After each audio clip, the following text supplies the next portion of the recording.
Why do wizards use wands? Wands and their larger counterpart of staffs are a staple of the fantasy genre and have been inseparable from magic for seemingly all of recorded history. But for something as complex as a literal stick, its history and use are anything but simple. The only thing for certain is that if you are interested in this topic, be safe and Google something more than just magic wand.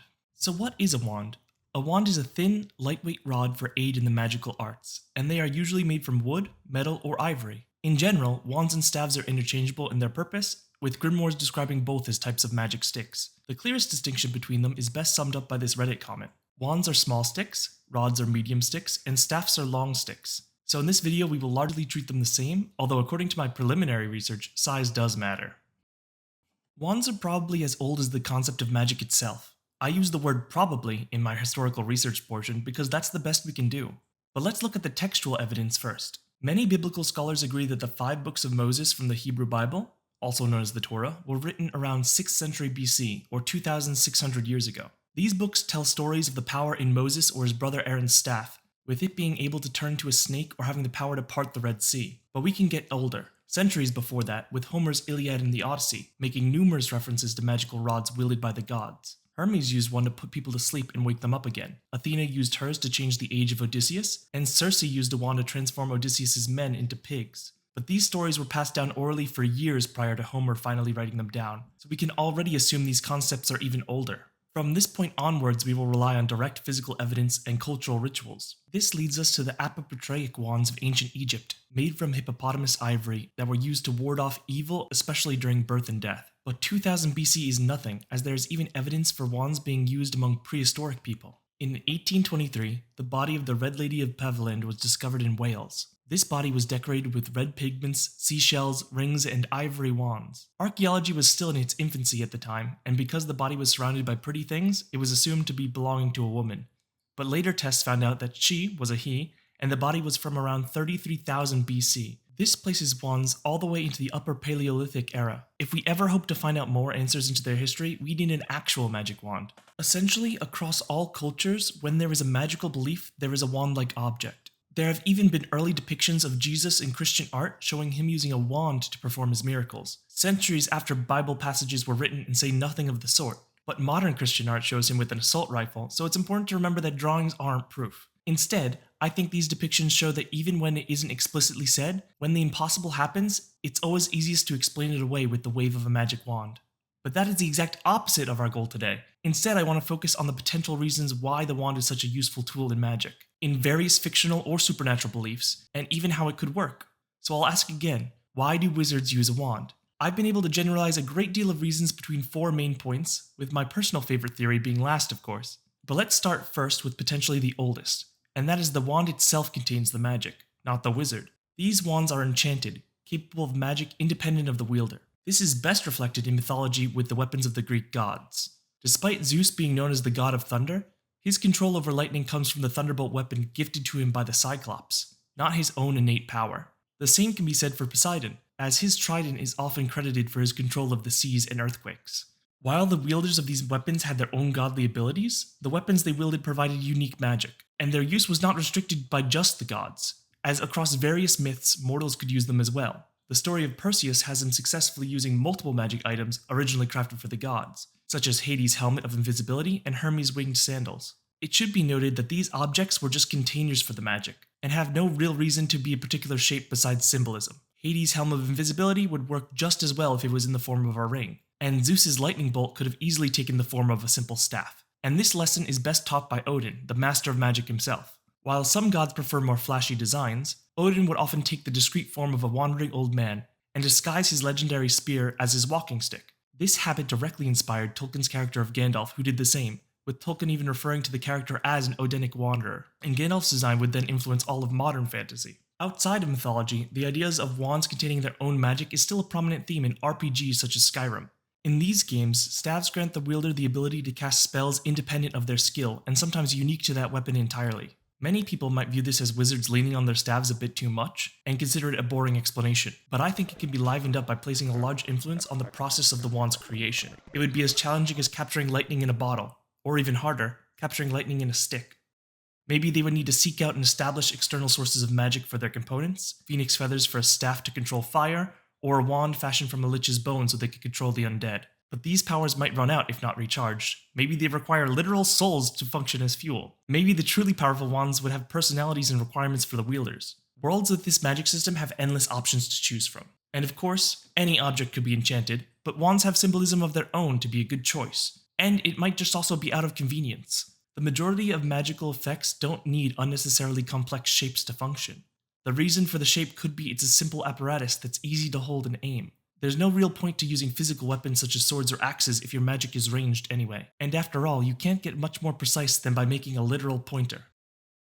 The next reason is wands are required in rituals to produce magic. In ritualistic magic, there is a set order of actions needed for the magic to happen, and the whole is greater than the sum of its parts. You can imagine magic as a cake. There is a recipe of components and actions needed to make it, and wands are a vital ingredient. Now, there are two popular versions of ritual magic, and we will call them strict and symbolic. Strict ritual magic is common in fantasy games for its easy implication due to its fixed rules. Dungeons and Dragons fits within this system, where casting a spell requires several components such as an incantation, physical gestures, and material resources. Without certain exceptions, if one of the components is missing, the spell will not function correctly. The reason magic casters are incentivized to use a magic focus such as a wand or staff, as it allows them to ignore the material components required. Much to your party's happiness, you no longer need to carry around that bat guano and sulfur in order to cast a fireball. But there's really no lore reason for why a staff can take both the role of a pork rind and a bell, so if anyone else has any answers to these questions, feel free to comment below. But don't worry, there are some limits, as a wand can't replace a material component with a specified financial cost, because no one can escape pay to win. A game that implements a clear reason to use a staff in a strict ritual casting is RuneScape, where specific amounts of runes are required to cast each spell. Having a staff of a particular element can essentially give you infinite runes of that type, but does nothing for others. Now we move on to symbolic ritual magic, which is anything but straightforward. Instead of having a strict recipe to follow, you can just wing it and aim for a general vibe. Instead of viewing magic as a science, it's more of a poetry and performative in nature, which I go over in my very first YouTube video. Essentially, it works under the famous magic principle of as above, so below. So if you do anything on a small scale, it will magically follow to a larger one. The common example would be hurting a voodoo doll, which symbolically represents a person, who would then also suffer. Wands come into play because they are essentially the best prop you can hope for. Wands are symbolic for swords, royal scepters, an elder's cane, a conductor's baton, a shepherd's crook, and of course, a penis. Wands are Swiss Army knives of symbolism, representing various forms of power, control, and wisdom, making them vital for any use. This style of magic is rarely used in fiction, but it is the form most used by real-life practitioners, from Wiccans to Aleister Crowley. However, there is nothing stopping you from applying these perspectives to fictional works, such as this one essay I found while researching the subject that views the entire plot of Harry Potter from a phallic perspective. I'll attach it in the description below, and let me just say, it's an analysis that would even make Freud blush. Moving on from that topic as quickly as possible, the third reason is that wands help channel the wizard's magic.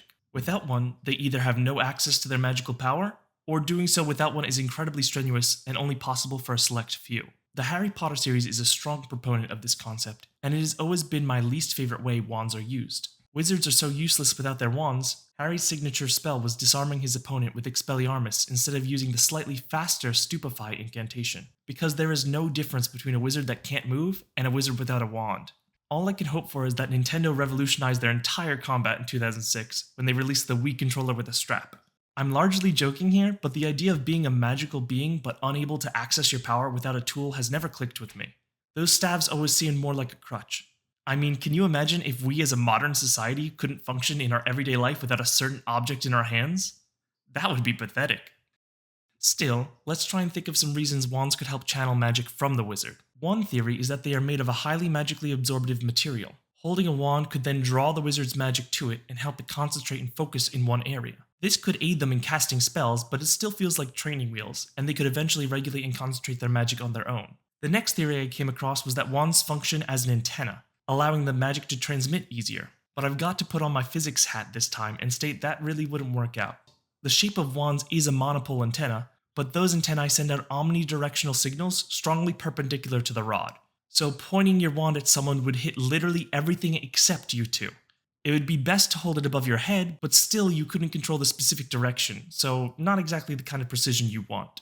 The best theory I could come up with is that while the magic is within the wizard, concentrating it all to a specific part of their body is too much for it to handle and could damage them. Instead, they outsource it to another object where it can collect without causing them harm before finally being cast out. The final reason is that the wand amplifies the wizard's magic.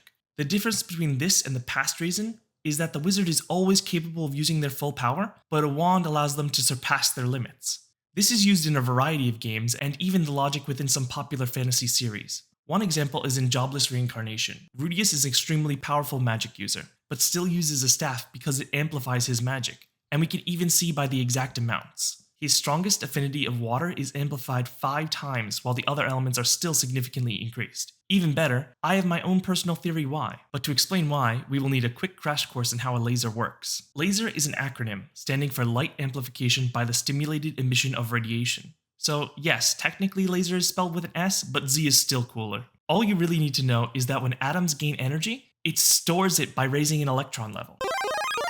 At some point, it'll collapse again and release that energy in the form of light, and that's called spontaneous emission.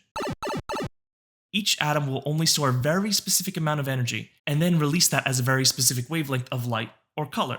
So we will have green atoms, red atoms, blue atoms, etc. Now, light has the ultimate FOMO. If it sees another photon of the same kind go past it, even though it would normally break free randomly, it'll immediately join its friend and copy it exactly, going in the same direction. That is called stimulated emission. You can use this to amplify any light signal you want. First, charge up those atoms, which we call the gain medium. You can even do it by feeding them the same light you want to eventually release, or by electricity. Fun fact, the best gain mediums are usually crystals, and the first laser actually used ruby to amplify its red light. Once your gain medium is charged, then send in the signal you actually want to amplify and watch as it grows in power. This is akin to storing water in a dam and then letting it all go at once, but this can be done millions of times per second. Now we can take this concept and move it into the fantasy realm by using magical atoms and magical wavelengths. The wand would be made of a material that absorbs magic from the wizard, which would charge up our magical atoms. And then when the wizard shoots a spell through it, that magical signal would be amplified. But as I said before, you need to be pretty specific with your gain material. And that means you need to know the exact magic wavelength you want to send first, and then find a material capable of making it as well. If we look at Harry Potter, wands are largely customized for the wizard. Maybe every wizard has their own magical wavelength. Then they would need to find a magical material that best matches their own. The gain mediums of the wand would be their wand cores, and in Harry's case, the phoenix feather is his best match. Using wands of different wand cores, or even a different phoenix feather, while possible, wouldn't best match his own magic, and the spells wouldn't work as well.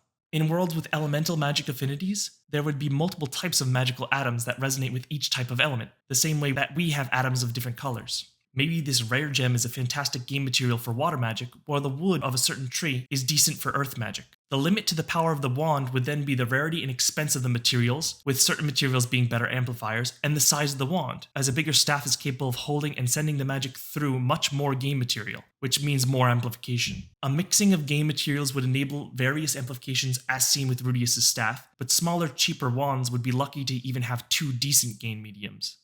I'm sure there are many other possible theories or magic systems I've missed, so please share your favorites in the comments below. After receiving so much great feedback in my last video, I've decided to keep a pinned comment listing additions you might have so everyone can enjoy them and find them in one easy spot. Thank you again for watching, and if you like this video, be sure to like and subscribe as it really helps. I hope to see you in the next one.